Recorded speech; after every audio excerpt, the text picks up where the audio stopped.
दोस्तों, राहुल गांधी संसद में पूर्व सेना प्रमुख नरवणे की किताब की कुछ लाइनें पढ़ना चाहते थे। 5 लाइन पढ़ना चाहता हूं जिसमें नरवणे जी ने राजनाथ सिंह के बारे में और मोदी जी के बारे में बोला।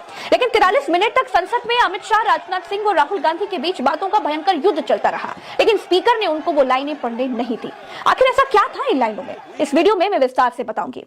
हुआ ये कि 16 दिसंबर 2019 को जनरल एमएम नरवणे को आर्मी चीफ बनाए जाने की घोषणा हुई। 31 दिसंबर 2019 को उन्होंने आर्मी चीफ का पद संभाला।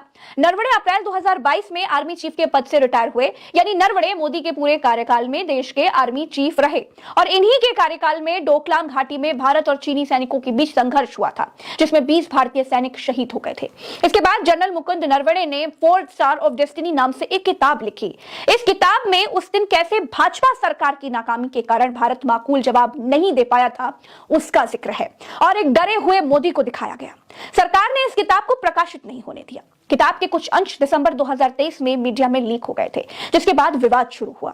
इस किताब के नाम से ही भाजपा की सांसें सूख जाती हैं, क्योंकि इसमें सरकार की गलत नीतियों और संवेदनशील घटनाओं पर ऐसे खुलासे हैं जो सामने आ गए तो भाजपा की राष्ट्रवादिता धरी की धरी रह जाएगी।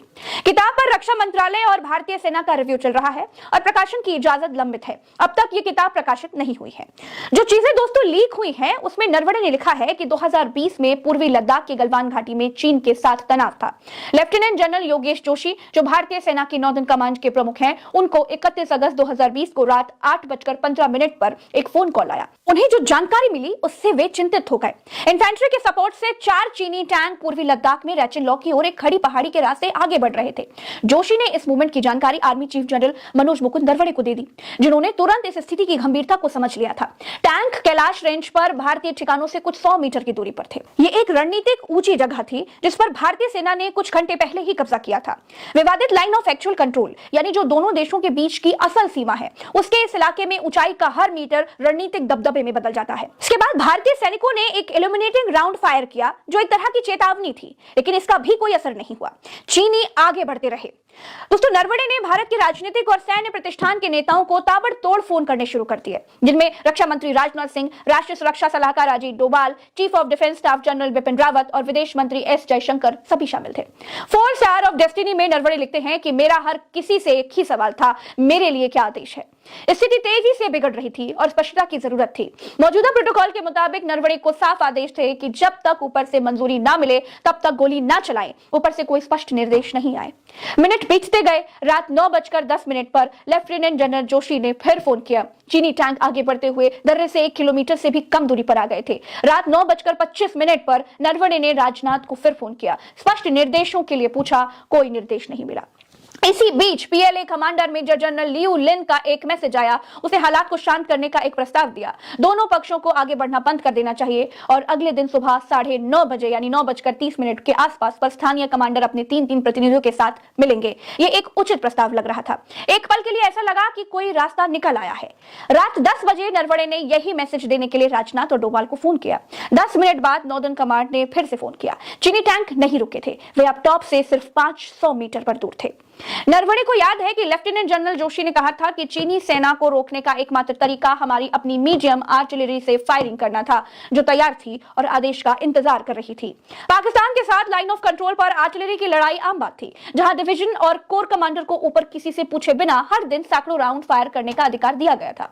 लेकिन ये चीन था, यहाँ बात अलग थी। पीएलए के साथ आर्टिलरी की लड़ाई बहुत नाजुक स्थिति में बदल सकती थी। मेरी स्थिति नाजुक थी। नरवणे लिखते हैं, कमांड जो सभी संभावित तरीकों से फायरिंग शुरू करना चाहता था और एक सरकारी समिति जिसने अभी तक स्पष्ट आदेश नहीं दिए थे, इनके बीच नरवणे फंसे हुए थे। सेना मुख्यालय के ऑपरेशन रूम में विकल्पों पर विचार किया जा रहा था और उन्हें खारिज किया जा रहा था।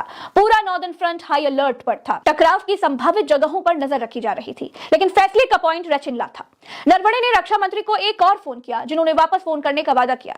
समय बीतता गया। हर मिनट चीनी टैंक टॉप पर पहुंचने के 1 मिनट करीब आ रहे थे। राजनाथ सिंह ने रात 10:30 बजे वापस फोन किया। उन्होंने प्रधानमंत्री नरेंद्र मोदी से बात की थी, जिनके निर्देश एक ही वाक्य में थे, जो उचित समझो वो करो, यानी जो आपको ठीक लगे वो करो।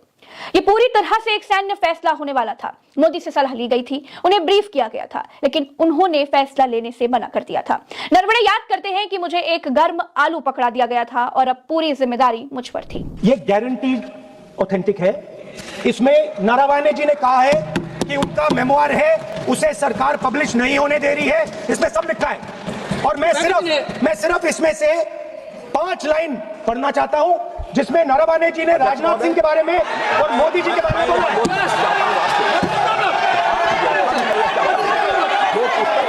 हुई ही नहीं है तो किस पुस्तक को यहाँ पर उल्लेख करना चाहते हैं? मैं नहीं रेज करने वाला था, मगर उसका जवाब देने के लिए मैंने ये निकाली। अब ये 100% ऑथेंटिकेटेड है। ये नरवणे जी का मेमोयर है।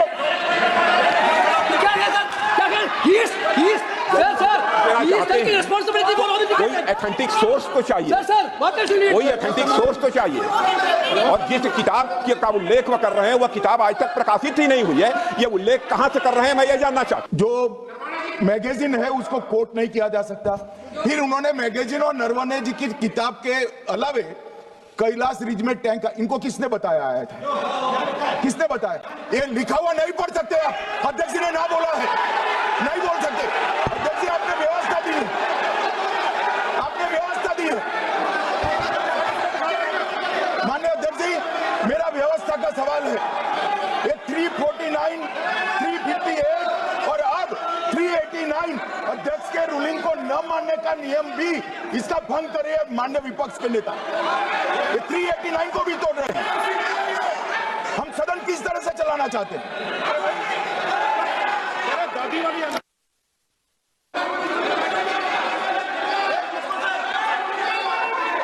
अब बात यह आती है कि पूर्व सेना प्रमुख बउआ तो है नहीं, ना ही विपक्षी पार्टी के नेता हैं जो सरकार पर आरोप लगाएंगे। उन्होंने कोई बात अपनी किताब में लिखी है तो सही ही लिखी होगी ना। भाजपा की सांसें इसीलिए सूख रही हैं क्योंकि अगर ये बातें दुनिया के सामने आ गई तो भाजपा का नकली राष्ट्रवाद का मुखौटा हट जाएगा। जंगल में रंगा सियार घूम रहा है, ये बात अब सबको पता चल जाएगी। इसके अलावा अग्निवीर योजना के खिलाफ भी इस किताब में लिखा हुआ है। अग्निवीर योजना जो सेना की योजना है, उसमें भाजपा ने अपनी नाक घुसाकर उसे लागू करवा दिया। अग्निवीर योजना सेना प्रमुख की मर्जी से नहीं लागू हुई। इसमें नरवणे ने लिखा है कि ये योजना सेना के लिए बिजली की तरह अचानक लाई गई। उन्होंने 2020 की शुरुआत में प्रधानमंत्री को टूर ऑफ ड्यूटी जैसी सीमित योजना का प्रस्ताव दिया था, लेकिन पीएमओ ने इसे पूरी तरह बदलकर 100% भर्ती को 4 साल की शॉर्ट टर्म यानी अग्निवीर बना दिया। सेना ने सुझाव दिया था कि 75% अग्निवीरों को लंबे समय तक रखा जाए, लेकिन अंत में केवल 25% को रखने का फैसला हुआ। शुरुआती वेतन 20,000 रखा गया, जिसे सेना ने सैनिकों के जीवन जोखिम के लिए अस्वीकार्य बताया। बाद में इसे बढ़ाकर 30,000 कर दिया गया। संसद में राहुल गांधी ने इसके अंशों का हवाला देने की कोशिश की, जिस पर सत्ता पक्ष ने विरोध शुरू कर दिया और लोकसभा अध्यक्ष ने रोक दिया और कहा कि अब प्रकाशित किताब का हवाला नहीं दिया जा सकता। मेरे साथ फिलहाल इस वीडियो में इतना ही। इस पूरी खबर पर आपकी क्या राय है, आप हमें कमेंट में बता सकते हैं। चैनल को सब्सक्राइब कीजिएगा, वीडियो को शेयर कीजिएगा। राम राम, दुआ सलाम।